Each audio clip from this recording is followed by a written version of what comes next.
Bonjour messieurs dames et bienvenue sur AutoZone Réunion pour l'essai de ce SUV de taille M. Alors il s'agit de la deuxième génération de Renault Koleos.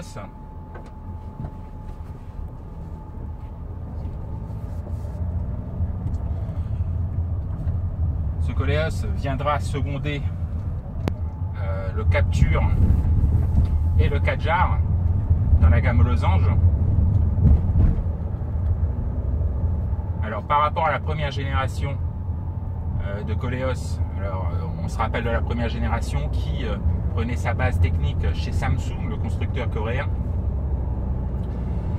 et qui disposait, il est vrai, d'un style un peu insipide, même si c'était un bon véhicule. Alors Renault change la donne avec ce nouveau Koleos.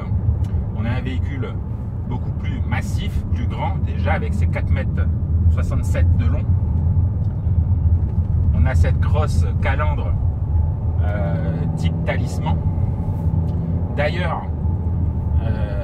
le Renault Koleos est le troisième véhicule haut de gamme du constructeur, puisqu'on a la talisman, le Renault Espace et donc ce Koleos. Donc on a cette grosse calandre, ces feux d'urne en forme de crochet. On a de profil les ailes galbées.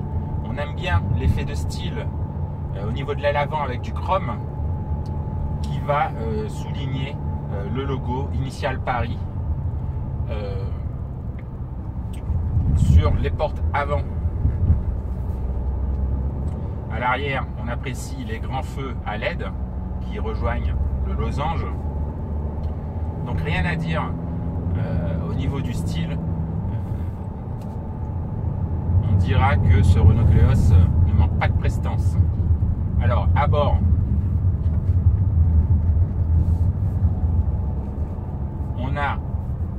Renault a déjà choisi sa stratégie de ne proposer que 5 places. Alors, par rapport à la concurrence, comme son cousin, le Nissan X-Trail, qui lui propose 2 places d'appoint, le Skoda Kodiaq également, le Peugeot 5008, le Kia Sorento, le Land Rover Discovery Sport. Tous ces véhicules disposent de 2 places d'appoint dans le coffre. Alors, pas le Koleos.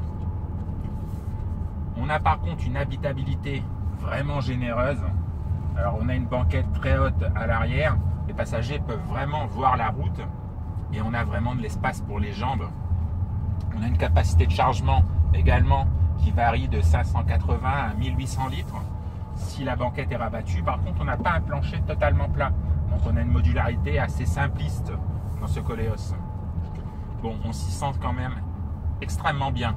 Aujourd'hui nous on dispose donc du Koleos 2 litres DCI, 175 chevaux, 4 roues motrices, boîte Xtronic en finition Initial Paris. Alors, pas grand chose à dire au niveau de la finition, il y a du cuir un peu partout. Les matériaux sont moussés. On a des plaquages noir laqué. On a ces petites touches d'alu.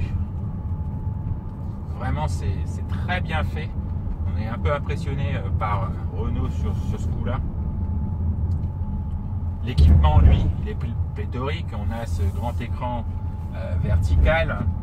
On a la fonction GPS, caméra de recul, toutes les applications pour le téléphone. On a cette petite instrumentation digitale, bon, non paramétrable, mais il est quand même très lisible. On a cette sellerie cuir. Alors qui est avec des sièges donc chauffants, le volant est chauffant également.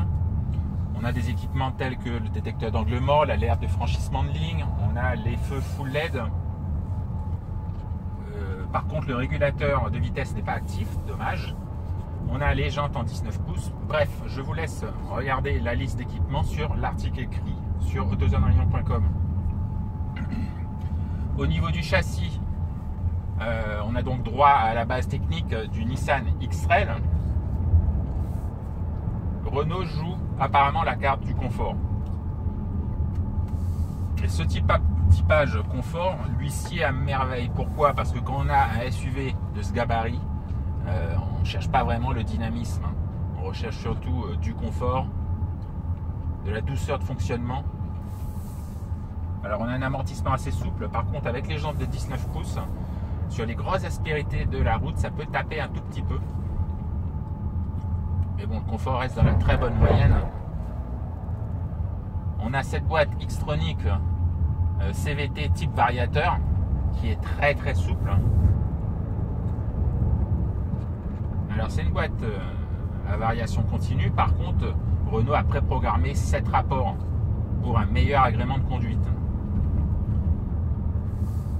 Je la trouve juste un peu lente au démarrage ou lors des relances en sortie d'épingle. Sinon, rien à dire sur la boîte.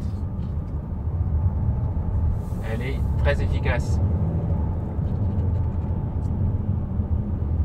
Alors, le 2 litres, alors Renault propose déjà deux motorisations, uniquement deux motorisations, diesel, 1,6 litre DCI de 130 chevaux ou ce 2 litres DCI 175 chevaux.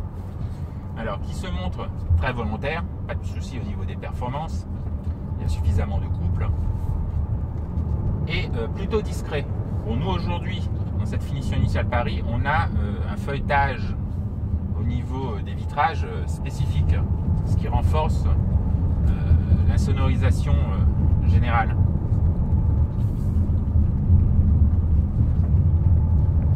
Alors, on attend quand même de Renault d'avoir une plus grande off-moteur, notamment il nous manque par exemple une version hybride ou hybride rechargeable. Il faudrait que Renault s'active sur ce plan.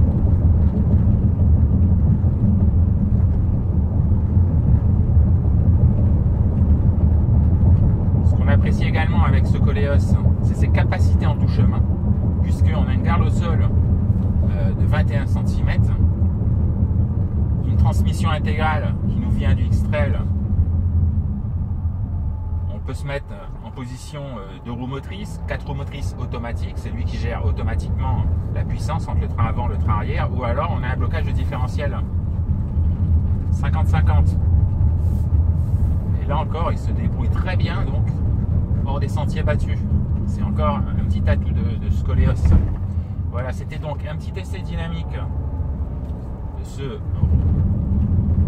deuxième mouture du Renault Koleos, qui sera disponible avec le 1,6 litre DCI 130 chevaux, 2 roues motrices, boîte manuelle à partir de 39 500 € à peu près.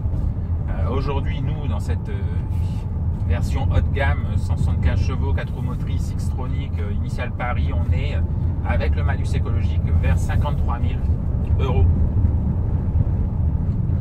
Voilà, nous on vous dit à très bientôt sur AutoZone Réunion pour un prochain essai. À bientôt.